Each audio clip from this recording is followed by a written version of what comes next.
여러분 안녕하십니까? 주식시장의 화랑입니다. 주변에서 주식 지금 들어가도 되냐면서 얘기하는 사람들이 부쩍 많아졌죠.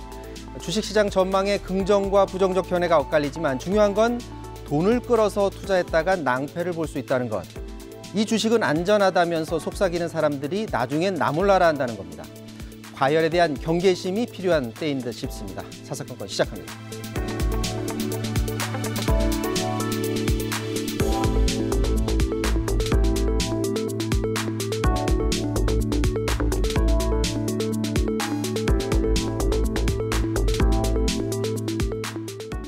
네, 첫 순서 여의도 사사건건입니다. 오늘은 정청래 민주당 의원, 김기현 국민의힘 의원 나오셨습니다. 안녕하십니까? 네, 안녕하십니까? 안녕하세요. 자, 이낙연 민주당 대표 이익공유제 화두를 던졌습니다. 자, 이후 이 이익공유제는 그러니까 기업들이 잘된 기업들이 코로나 상황 속에서 그 이익을 좀 나누자라는 건데 민주당에서는 TF까지 꾸렸고요. 그 TF 첫 회의에서 이낙연 대표의 말이 있었습니다. 듣고 말씀 나누도록 하겠습니다.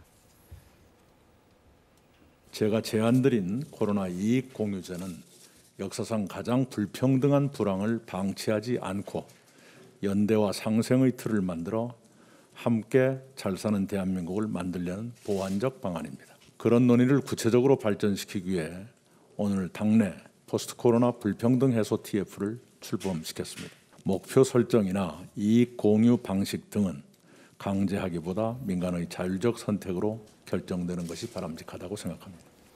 자, 코로나 상황 이후에 자영업자들 이제 힘들어지니까 돈을 많이 번 기업들이 그걸 좀 나누자는 건데 여기에 더해서 손실보상제, 그러니까 자영업자들 손실보상제도까지 같이 검토해 보자고 이제 안을 내신 건데 이게 이런 것을 통해서 국민도 좀 통합을 시키고 또 경제적으로도 또 좀 공유 좀 하자 이런 얘기를 지금 논의 탁자 위에 올리자는 거죠.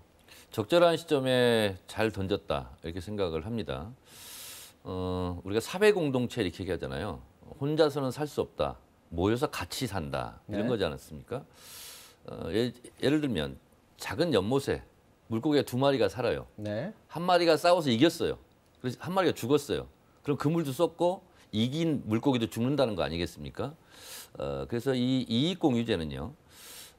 저희 민주당 이낙연 대표가 지금 화두를 던졌지만 사실은 이와 비슷한 것이 10년 전 이명박 정부 때 여러분 기억하시겠지만 정운찬 전 총리가 동반성장위원장을 했지 않습니까? 네. 그 취지나 지금 취지나 비슷하다고 생각하고요.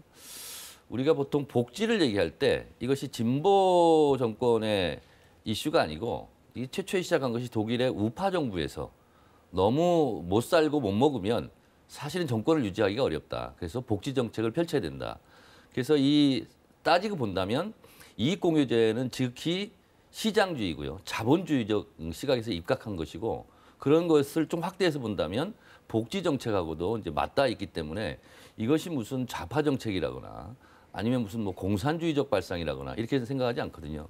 정운찬 총리가 초과이익공유제였습니다만 그때 얘기했을 때 이건희 당시 삼성 회장이 공산주의적 발상 아니냐 이렇게 얘기를 했었거든요. 네. 근데 사실은 이재용 부회장이 이번에 법정 최후 진술에서 협력업체와 더불어 성장하는 방안을 모색하겠다. 결국 이제 큰 틀에서는 동의한다. 이재용 삼성 부회장도 얘기를 한 거거든요. 그래서 물론 미세한 부분에 대해서 이제 강론이 있겠지만 우리 사회가 한번 이번 코로나 또 위기를 극복하는 차원에서 한번은 심각하게 논의해볼 그런 토론해볼 가치는 있는 주제다 이렇게 생각합니다. 더불어 살아가는 방법 중에 하나가 많이 번 기업에서 좀 그걸 나누는 방법으로 돌파구를 좀 마련해보자라는 얘기인 것 같아요. 어떻게 보십니까? 그 이낙연 대표께서 말씀하신 그 타이밍을 보면 이 지지율이 계속 하락하고 있고 이제 뭐 3위에서 이제 탈락할지도 모를 만큼 떨어지고 있는데 거죠? 네. 마음이 많이 급해진 것 같다 그런 생각이 들고요. 네. 지금 그 이익 그 공유제라고 한다는 것이 그 뭐 코로나 이익 공유제 지금 이 얘기하고 계신데 사실 이 코로나 사태로 인한 그런 여러 가지 피해에 관한 그 뭐 보상이라든지 지원책들을 논의하려는데 이 코로나 이익 공유제 뭐 이 코로나 때문에 이익 본 기업에게서 돈을 사실 다 거둬 가지고 나눠주겠다 이런 건데 이거는 언발의 오줌 누기 꼴입니다. 그거 해가지고 뭘 하겠다는 겁니까? 그것도 뭐 몇 조를 어떻게 거두겠다는 겁니까? 그러니까 이거는 경제 정책의 대전환이 전제가 돼야 되는 것이다. 이 공유제라는 것은 보조적 수단입니다. 주된 수단이 아닌 거죠. 경제가 잘 돌아가고 민간이 기업을 뭐 제대로 활동하게 만들어주고 거기에서 일자리가 만들어지고 그렇게 해놓고 그 상태에서도 어려운 분들이 생깁니다. 그러니까 복지 정책도 이루어지고 이 공유제라는 제도도 보완적 수단으로 사용하는 건데 지금 경제정책 엉망 아닙니까? 소득 주도 성장이라고 하는 얼토당토하는 정책 가지고 지금 경제가 엉망이 되어 있죠. 법인 세율은 지금 OECD 국가 전체 10년 평균을 기준하면 OECD 국가 전체가 떨어졌습니다. 대한민국은 올라갔단 말이죠. 네. 이렇게 기업이 활동해서 민간 차원에서 기업 활동을 해서 일자리가 만들어지도록 하는 이런 대대적인 정책의 전환을 먼저 해놓고 그 전제하에서 그래도 탈락하는 어려운 분들이 있으니 그걸 이 공유제라는 보완적 제도를 통해서 하자 이렇게 말씀하셔야 되는데 그거는 그대로 가만 손도 대지 마라 그러시고 부동산 초과 이익이 엄청나게 생기는 것에 대해서 아무런 대책도 없으시면서 그냥 기업 코로나 때문에 기업 많이 거뒀다 해서 몇 개 기업에서 그 거둬가서 하자면 이거 온발의 오줌 누기 아니냐. 네. 이게 앞뒤가 틀렸다는 얘기입니다. 반론 듣고 넘어갈게요. 이건 강제로 기부하자는 것이 아니고요. 네. 사회보장적 차원에서 제도를 한번 같이 고민해보자. 뭐 여당 일방적으로 주도한다고 되는 건 아니지 않습니까? 몇 년 전에 영국의 유명한 대학에서요. 전 인류, 전 역사를 통틀어서 모든 인종과 민족을 초월해서 이 사람들이 가치를 두고 있는 것이 뭘까요? 7가지가 나왔다는 거예요. 뭐 예를 들면 우던에게 공격해라, 남의 물건을 뺏지 마라, 코 한 쪽도 나눠 먹어라. 그것을 압축해서 요약하면 협동과 연대라는 키워드로 나왔다는 거죠. 이번에 코로나 국면에서 이익을 본 데가 많지 않습니까? 다른 때보다도 호황을 누린. 예를 들면 플랫폼 업체라든가 아니면 온라인 커머스라든가 이래서 비대면 기업들이 많이 이제 늘어났죠. 그런데 거기에 많은 납품한다거나 뭘 제공하는 기업들이 많이 있을 거 아닙니까? 중소기업들이. 그러면 이것이 많으면 많을수록 그 플랫폼 업체의 이익은 상승하는 거죠. 초과적으로. 그러면 이 납품하는 중소업체에 대해서 마진율을 좀 높여주자. 그래도 그 업체는 손해가 아니거든요. 그래서 그것을 일종의 협력업체에 더불어서 이익을 더 나눠주자. 이런 차원이거든요. 그래서 이거는 지극히 자본주의 시장 경제 질서를 해친다기보다는 오히려 기업의 이윤을 더 추구할 수 있는 상생 협력의 협약을 맺자 이런 차원이에요. 근데 그렇게 하더라도 이제 자발적으로 참여한다고 그랬는데 이전에 우리가 이제 경험이 있지 않습니까? 착한 임대인 운동 때 그때 참여율이 저조했잖아요. 이게 마찬가지 현상이 또 벌어지지 않을까? 그러니까 이제 캐나다 같은 경우는 착한 임대 운동을 해서 임대료를 깎아주는 그 임대인에게는 세금으로 보전해주는 이제 국가가 제도적으로 이제 뒷받침해 주는 거 아니겠습니까? 그러니까 예를 들면 이런 이익 공유제를 모범적으로 실행하는 그런 플랫폼 업체라든가 전자상거래 업체가 있다면 나름대로 국가에서는 당신들은 사회 공동체를 위해서 좋은 일을 했으니까 뭐 세제 혜택이라든가 다른 국가에서 줄 수 있는 혜택을 좀 줄 수 있는 거 아니냐 이런 거죠. 그 방법을 마련하면 참여율이 높아질 것이다. 그렇습니다. 높아질 것으로 보십니까? 지금 우리 현행법에 이미 성과 공유 제도가 따로 있습니다. 대중소기업 상생 협력에 관한 법률인데요.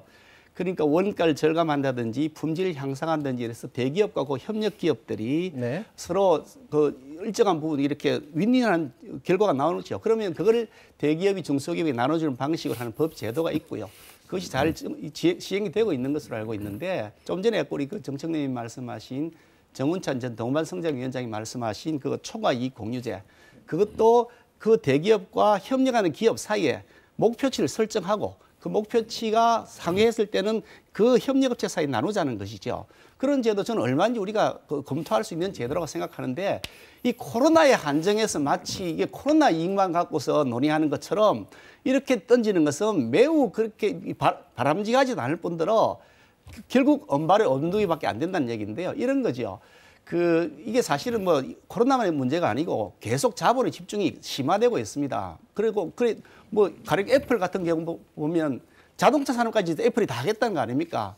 그러니까 그로 인해서 그 이익의 계속 증대가 커지고 있고 다른 기업들은 계속 종속 기업화되고 있으니 이런 형태로서는 부의 적당한 분배가 이루어지지 않는다는 큰 틀의 차원에서 국가의 경제 정책을 어떻게 정할 거냐. 그에 맞추어서 어떻게 부의 평등한 분배가 이루어질 거냐. 이렇게 봐야 되는 것인데 자칫 잘못하면 이게 하향 평준화가 되는 거죠. 무조건 돈 많이 벌었다 해서 빼내가지고 나눠주기 시작하면 하향 평준화가 되니 큰 틀에서 이 문제를 논의해야 된다. 그렇게 생각하는 거죠. 자, 이거 제가 한 말씀만 더 드릴게요. 왜냐하면 국민의힘 의원이 나오셨기 때문에 미국의 마크 루비오 상원 의원이 보고서를 하나 냈어요. 오늘 인용 많이 하시는데요. 예. 그 보고서가 뭐냐면 기업의 초과 이익을 일자리 창출로 돌리고 투자로 늘려야 된다. 이런 네. 보고서가 있거든요. 이걸 김종인 비대위원장이 이거다라고 생각하고 국민의힘 의원들에게 이 보고서를 다 돌렸어요. 아, 받으셨어요? 예, 그런데 받았습니다. 예. 김종인 비대위원장이 그 보고서를 돌린 그 취지나 그 내용이나 네. 이낙연 대표가 얘기했던 이익 공유제나 사실은 대동소이한 겁니다. 제가 말씀을 좀 드리죠. 제가 정책위원이 내가 뭐 이 공유에 대해서 반대한다라고 생각하고 계속 말씀하시는 것 같은데 그게 아니라는 겁니다. 이거는 큰 틀에서 대한민국만이 아니라 전 세계 경제에 흘러가고 있는 이 흐름 속에서 기업의 대기업 집중화 현상 이걸 어떻게 막을 거냐라고 하는 큰 틀의 차원에서 논의해야 되는 것이지 코로나 이 공유만 갖고서 논의할 사안이 아니란 말씀이고요. 그렇게 하려면 이 기업의 법인세 부담부터 낮춰져야 됩니다. 뭐 투자를 하면 투자에 대한 혜택을 좀 주고 해야 되는데 네. 계속 법인세를 높이면서 또 걷어가겠다 그러면 어느 기업이 투자하겠냐? 외국으로 다 빠져나가지 않느냐? 라는 큰 틀의 경제정책 차원에서 봐야 된다는 얘기죠. 자, 이익공유제 얘기는 또 이어서 나오는 의원분들한테 또 계속해서 네. 들어보도록 하고요. 같이 이번에 민주당에서 제시한 검토해보자고 한 안이 손실보상제입니다. 그러니까 코로나 이 시국에서 이제 자영업자 중심으로 손실이 큰데 이걸 이제 제도적으로 이 손실을 국가가 보상해주는 안을 한번 논의를 해보자라는데 사실 이게 지난해 이미 발의된 법안들이 있었더라고요. 저희가 그래픽을 준비했는데 잠깐만 볼까요? 민주당에서도 안이 있었고 국민의힘 의원에서도 안이 있었습니다. 자, 지금 국민의힘 의원 홍석준 의원 같은 경우에도 집합 제한 금지 손실 보상을 하는 그런 법안을 발의한 적이 있다 이렇게 자료를 찾아봤더니 그런 것들이 있었고요. 또 정의당 배진교 의원도 4가지 멈춤법 해서 관련 법안을 발의한 적이 있었습니다. 그런데 이때 당시에 그러니까 보건복지부하고 기재부에서 이게 그 손실 규모를 산정하는데 어려움이 있다라고 하면서 이거를 받아들이기가 굉장히 어렵다라는 난색 의사를 밝혔는데 그렇다면 이게 굉장히 좋은 법인 것 같긴 하지만 정부가 저렇게 힘들다고 하는데 정부를 설득해서 할 건지 아니면 그럼에도 불구하고 이게 반드시 필요하니까 밀어붙일 건지 민주당에서 어떤 식으로 논의가 될 것 같습니까? 법은요 기본적으로 느린 법입니다. 어떤 현상이 발생하고 거기에 따라서 대응하는 차원에서 이제 법을 만들기도 하죠. 물론 네. 선제적으로 만들기도 하지만 제가 조금 아까 말씀드린 삼성 이재용 부회장의 법정 최후 진술에서 우리도 협력업체와 더불어서 상생하고 나누고 싶다라고 좋은 취지로 말을 했어요. 네. 그게 나눴어요. 그러면 그게 현실법은 배임죄가 됩니다. 상장회사는요 마음대로 할 수 없거든요. 다 배당해야 되고 주주들이 회사의 주인이니까 그럴 경우 법이 필요한 거거든요. 예를 들면 몇 프로 정도는 그렇게 더불어 상생 자금으로 쓸 수 있다. 이런 법을 만들어야 되는 것처럼 지금 말씀하신 이런 부분도요. 법적인 어떤 정비 없이 그냥 하면 그 법에 위반될 소지가 많이 있다는 거죠. 그런데 정부 관료들은 기본적으로 좀 보수적이에요. 왜냐하면 새로운 것을 개척하고 만드는 그런 새로운 질서를 만드는 것은 국회가 하는 것이고요. 그러면 이것을 했을 때는 이러이러한 부작용이 있습니다. 라고 말하는 것은 정부 관계자들이 의뢰하는 얘기다. 그렇지만 국민의 뜻을 받아서 국회에서 법을 만들면 그 행정부는 새로운 법에 쫓아올 따라서 수밖에 또 없다. 집행을 하는 수밖에 없는 거다라고 생각합니다. 국민의힘 의원도 관련 법안을 발의를 했기 때문에 이 소상공인들을 위한 이런 법안에 대해서 충분히 논의할 가치가 있다고 보십니까? 우선 배임제 좀 전에 말씀하신데 그거는 사실과 다르고요. 삼성에서 뭐 기업의 이윤을 다른 업체하고 이렇게 협력업체가 나누는 것이 배임죄가 된다는 건 근거 없는 일방적 주장이기 때문에 사실하고 다른 것이고요. 현행법에 의해서도 지금 이 감염병에 관한 보상제도가 일부가 있습니다. 어떤 거냐면 감염 치료기관으로 지정됐을 때 혹은 감염병으로 감염됐을 때 거기에 폐쇄를 하지 않습니까? 이런 경우에는 보상하는 제도가 있는데 이게 예방 차원에서 뭐 집합 금지한다. 그리고 집합 제한한다 그럴 경우 자영업자들이 타격을 받지 않습니까? 네. 그로 인한 손실입니다. 그 손실을 세금으로 보상해 주자라고 하는 것이 저희들이 제출한 법안이고요. 네. 저희들이 작년 6월 달에 이미 냈습니다. 네. 이런 상태가 예견되기 때문에 그래서 그 자영업자들이 손실을 보상해 주자라고 하는 법안을 냈는데 정부에서 반대를 한 거죠. 여당이 지금 180석을 갖고 있는데 마음대로 다 통과시킬 수 있고 더 했잖아요. 그런데 여당이 통과 안 시켰습니다. 그러다가 아니 그 손실 보상이 통과 안 시킨 이유가 손실 액수를 산정할 수 없다 뭐 이런 얘기인데 코로나로 인한 이익을 어떻게 산정해낼 겁니까? 이 손실에서 액수 산정은 훨씬 쉽습니다. 자영업자가 매출이 그 기간에 줄었으면 그 딱 산정이 나오죠. 그거마저도 산정이 어렵다고 하셨던 분들이 코로나로 인해서 이익을 받은 기업에게서 돈을 받겠다. 그건 어떻게 산정하겠다는 것이 모르겠다는 거죠. 진정성이 없다는 겁니다. 그러니까 결국은 이게 여러 가지 지지율이 떨어지고 하니까 국면 전환 차원에서 이렇게 일시적으로 뭐 내놓은 것이라는 생각이 드는데 저희들 생각을 한결 같습니다. 자영업자들이 심각하지 않습니까? 어차피 재난지원금 다 세금에서 줍니다. 그럴 것 같으면 어차피 세금에서 주는 거를 실제 손해본 만큼 보상을 해주는 방식으로 하는 것이 당연하다. 그것이 정의에 부합하는 것이죠.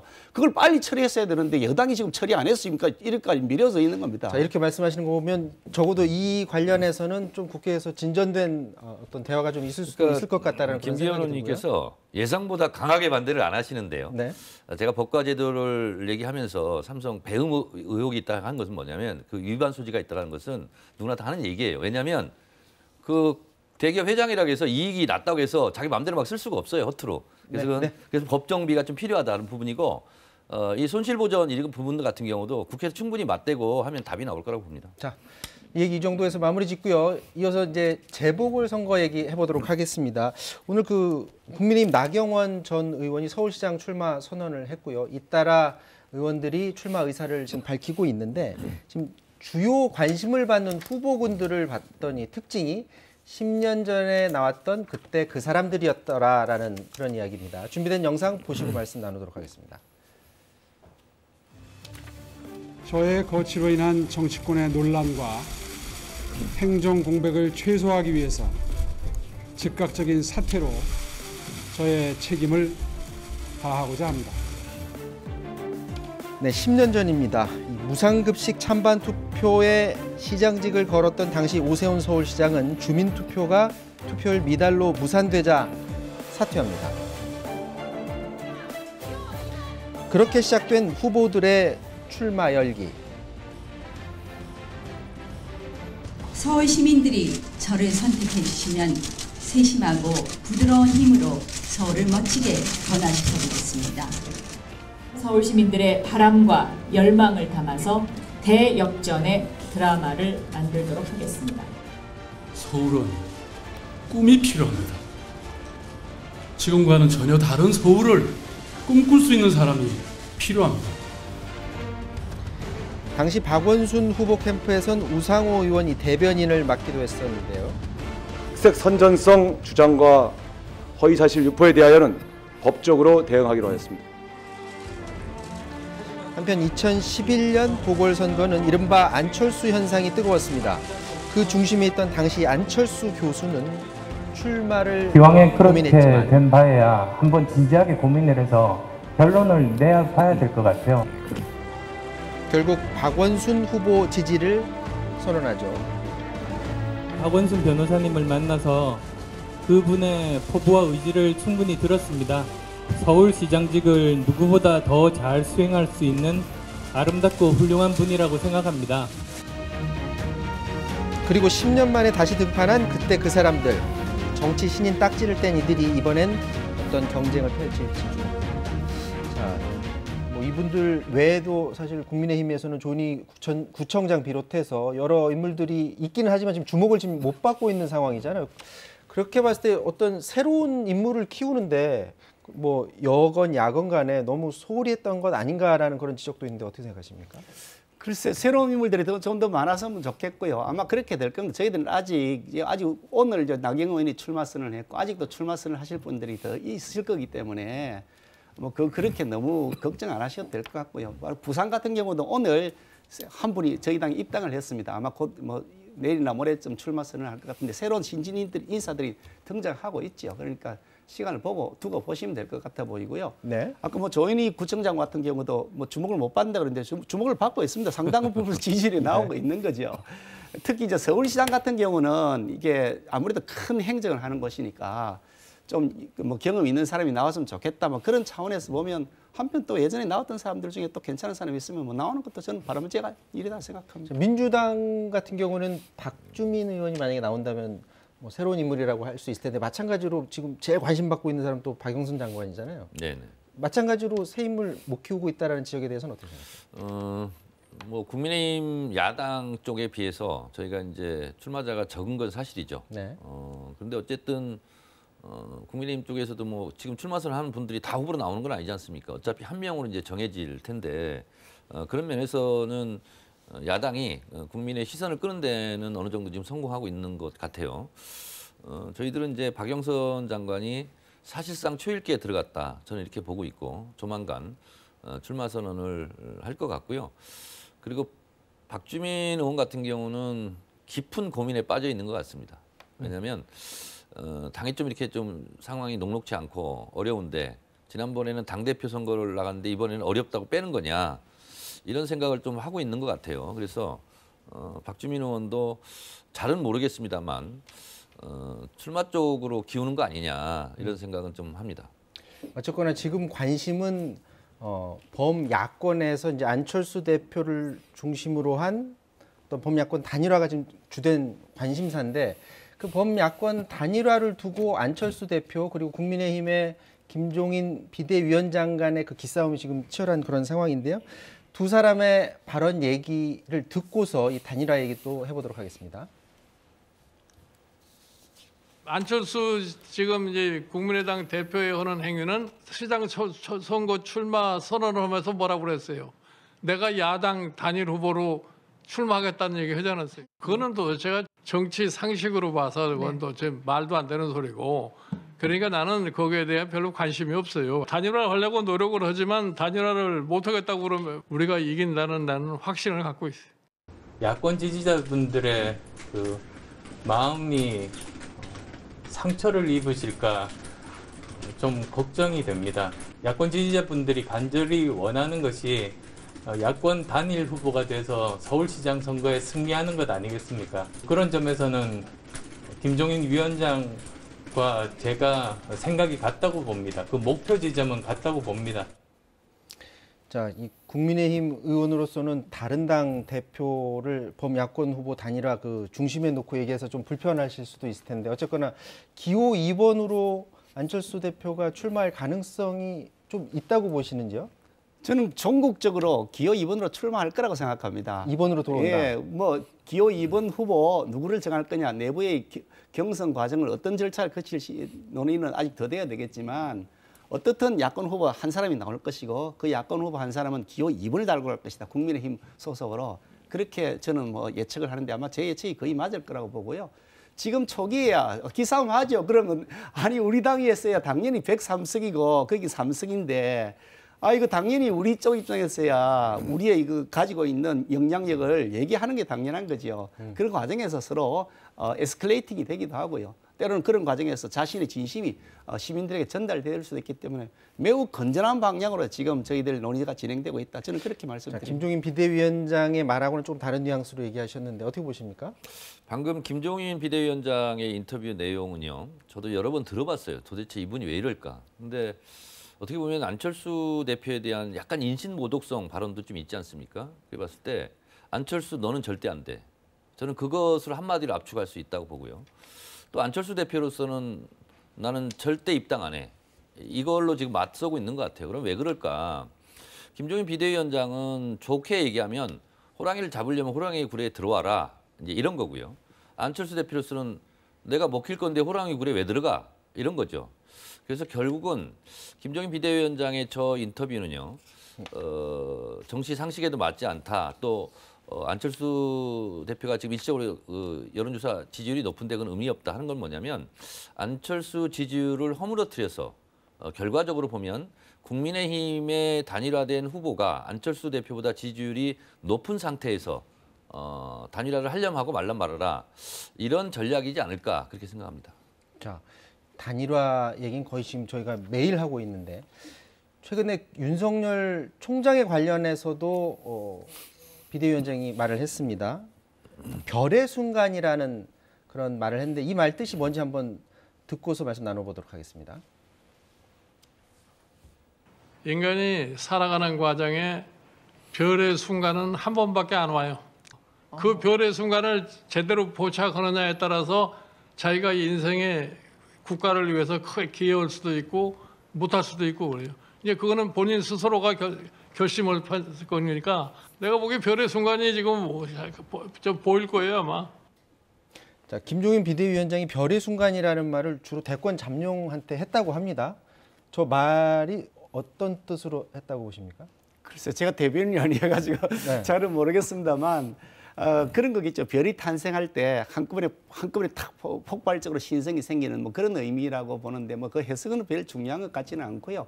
결국 윤석열 총장이 뭐 지지율이 1위, 2위 이렇게 나오면서 굉장히 중요한 후보로 부각되고 있으니 본인도 그런 선택을 해야 날이 다가올 것이다.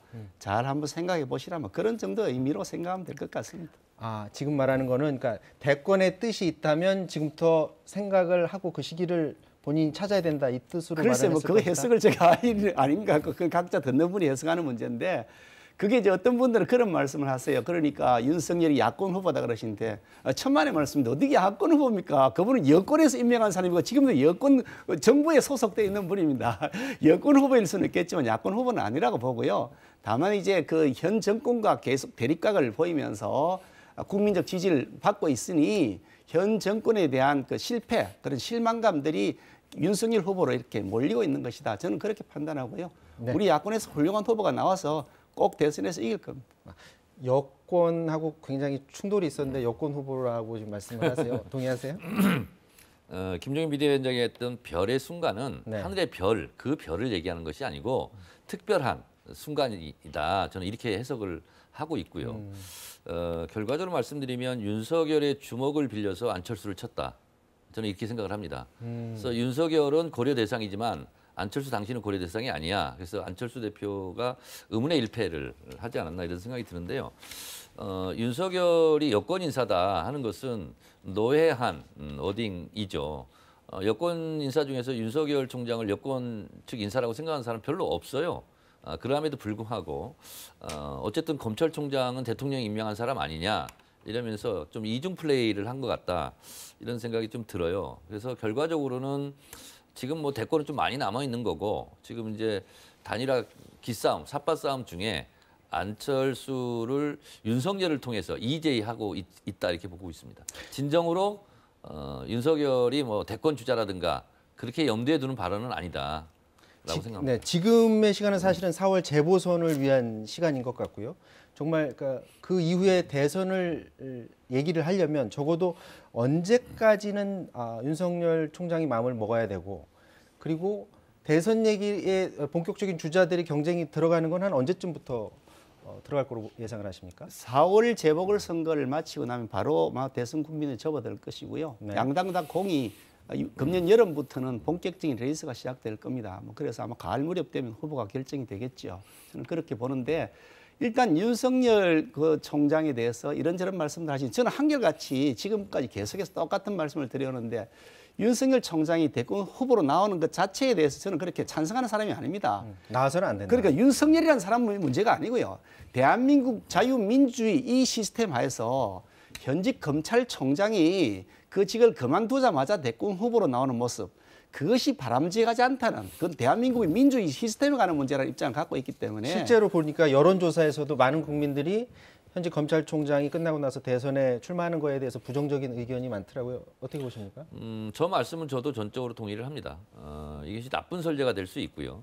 그리고 그만두자마자 대권에 나온다는 것은 현직일 때 본인의 대권 주자를 위해서 이렇게 저렇게 정치적인 판단을 했다라고 추정할 수도 있지 않겠습니까? 그러면 다음에 검찰총장 되는 사람들도 윤석열 경우를 봐서 나도 나의 검찰총장을 끝나고 나서 2년 임기를 끝내고 나서 나도 정치를 할 거야. 그러면 현직 검찰총장 할 때 지극히 정치적 중립을 요구하는 자리인데 그도 사람인데 흔들리지 않겠습니까?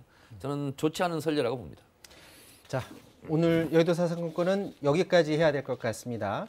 지금까지 김기현 정청래 의원과 말씀 나눴습니다. 좋은 말씀 고맙습니다. 수고하셨습니다.